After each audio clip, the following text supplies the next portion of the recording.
Welcome to our page, Moon Tales by Hamba Oluronbi.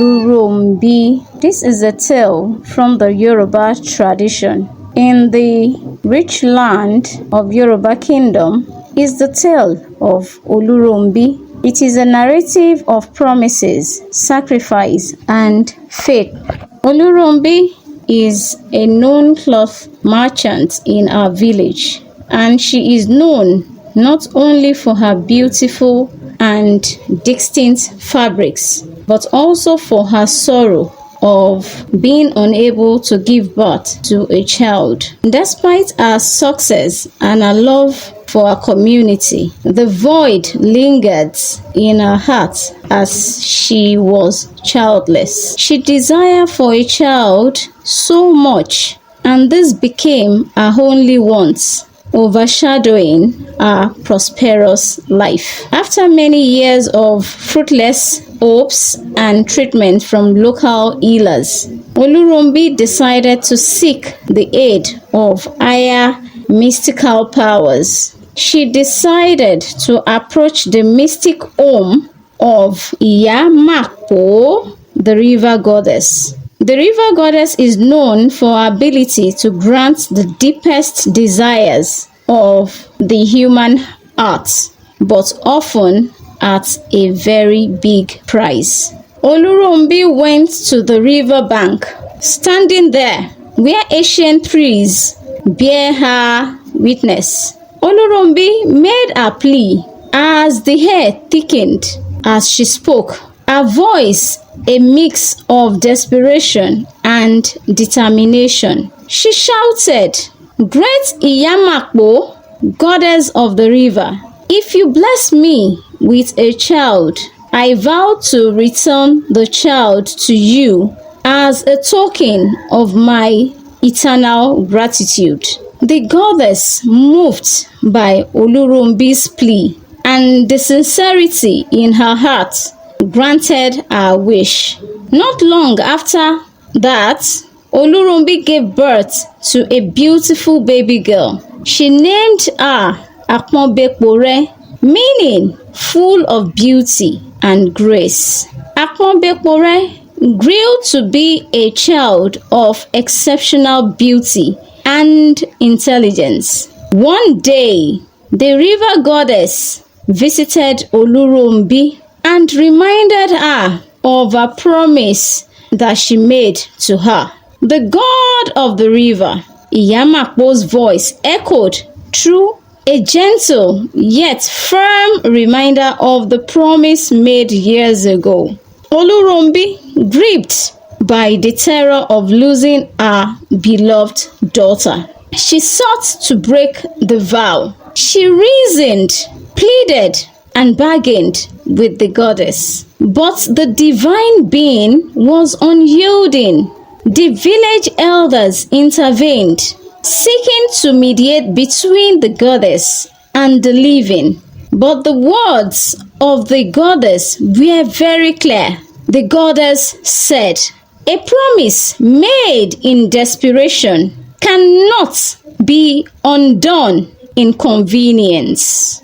Torn between her love for her child and her binding vow, Oluronbi faced a narrowing decision. In her heart, she knew the integrity of one's word as sacred, especially to a goddess.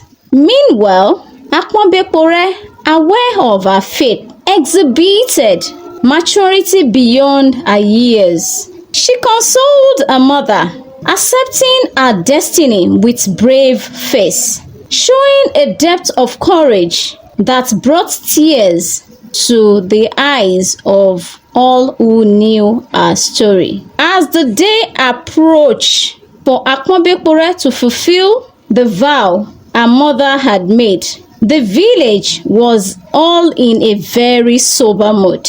The villagers who had watched Aponbekpore grow from a joyful infant to a wise young girl felt the weight of Oluronbi's promise. They mourned the impending departure not only of a beloved child. But Akpobekpore is seen as the spirits whose brightness enhanced their daily lives.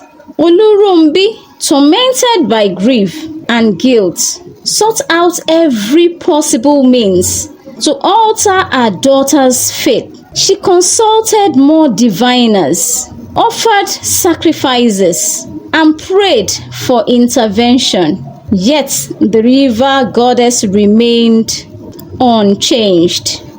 In a troubled mind, Oluronbi remembered the ancient tales told by her grandmother. Stories of a legendary priest who lived deep in the heart of the forest in the Yoruba land, who is known to possess the wisdom to negotiate even with the gods. With a bit of hope, Oluronbi decided to embark on a journey to seek the high priest's counsel. Accompanied by her faithful friend Ajadi, who also stood by her through many of life's trials. They traveled through thick forests and crossed many rivers, each step driven by a mother's love. Upon reaching the priest, a wise old man, adorned in beads and cowries, Oluronbi poured out her heart. The priest listened intently, his eyes reflecting a deep understanding of the balance between human and spirit. After a long silence, he spoke. The words given to a deity are threads woven into the fabric of destiny. They cannot be unmade easily, but sometimes they can be rewoven. The priest then advised Oluronbi and Ajadi to perform a ritual of appeasement, offering a series of gifts to Iyamapo, the river goddess, not as a bribe, but as a sign of respect and recognition of her authority and benevolence. He instructed them to gather very rare herbs, the purest spring water, and an offering of 6 white doves, which symbolizes peace and innocence.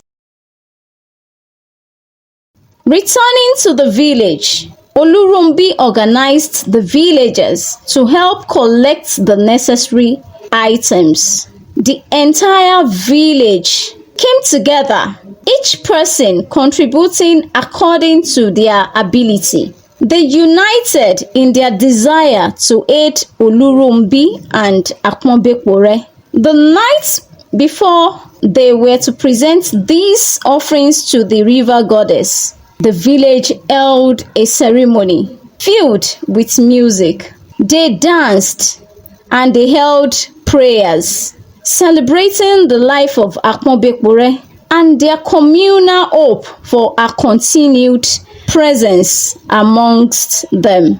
The following morning, with the village standing in silent solitude, Oluronbi, Akpobekpore, and Ajadi approached the river bank. The air was filled with tense peace as they laid out the offerings gently.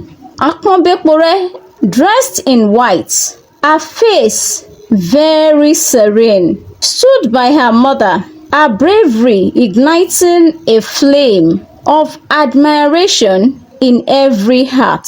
As the offerings floated down the river, the water began to glitter, reflecting the early sunlight in a very dazzling display. Then the surface of the water broke out gently as Iyamapo appeared, not in anger, but in a very majestic, peaceful way. She looked upon the offerings. Then she looked at Akpobekpore, and lastly She looked at Oluronbi, whose eyes were in fear and very sober. The river goddess spoke. Her voice is flowing like the river water, very soft, yet very powerful. She said, Oluronbi, motherhood has taught you the depth of selfless love. See how your people support you, how they love your child. The bond of a community is a very powerful one. It is a reflective of the bonds in the water kingdom. The villagers waited for her decree, their hearts pounding with the rhythm of the river, as Iyamapo decides the fate of Akmobekpore, reminding those who heard it of the enduring power of the promises made to the gods and the gods' unpredictable mercies if time needs be. The entire village held its breath as Iyamapo gazed thoughtfully at Akmobekpore, then at the offering sailing gently with the river's currents. After a long pause, which seems to stretch into eternity, the goddess finally spoke. This offering is accepted not as a fulfillment of the vow, but as a testament to this community's unity and love. However, the vow that brought Akmobekpore into this world cannot be ignored. Oluronbi's heart sank, tears brimming in her eyes as she clung to her mother, preparing to say goodbye. But the goddess continued, her voice carrying a softer tone with an unusual warmth. The bond you have shown is rare and powerful. Therefore, I offer you a choice. Akmobekpore may stay with you and her people who love her dearly. But each year, as the season turns to when she was born, she must serve here at my temple, aiding those in need until the season passes. This brought a surge of mixed emotion. Though relieved washed over Oluronbi, yet the thought of separation for a part of the year is heavy on her heart. But Akmobekpore, wise beyond her years, touched her mother's arm gently and said, Mother, the goddess has shown us great mercy. Let me serve her and our people. As my destiny calls for it, I will return to you always. Tears mixed with smiles broke out among the crowd. The solution, though not without a sacrifice, was acceptable, preserving the precious bond between mother and daughter while honoring the divine covenant. The community pledged to support Akmobekpore during her service, promising that she would never lack comfort or company. As the months passed, preparations were made for Akmobekpore's service at the temple. Skilled artisans from the village crafted a small boat for her journey to the each year, painted with symbols of protection and blessings. The boat became a symbol of Akmobekpore's journey between our two worlds. When the time came for her first departure, the whole village escorted Akmobekpore to the river bank, singing songs of blessing and protection. Oluronbi, holding her daughter's hand tightly until the last possible moment, finally let go as Akmobekpore stepped into the boat. The young girl turned back to wave, her face calm and resolute as the boat drifted towards the temple. Each year, Akmobekpore returned by a festival, celebrating not only her homecoming, but also the community's enduring youth and strength. Stories of her deeds at the temple, how she cared for the sick, how she comforted the sorrowful, and brought wisdom to disputes, spread throughout the land, embellishing her a legend. As the cycle continued, Aponbekpore grew in wisdom and beauty, embodying both the blessings of the river goddess and the virtues of her people. Her story, a bridge between the divine and the human, she became a beacon of hope and a reminder of the promises and the sacrifices the mother has promised.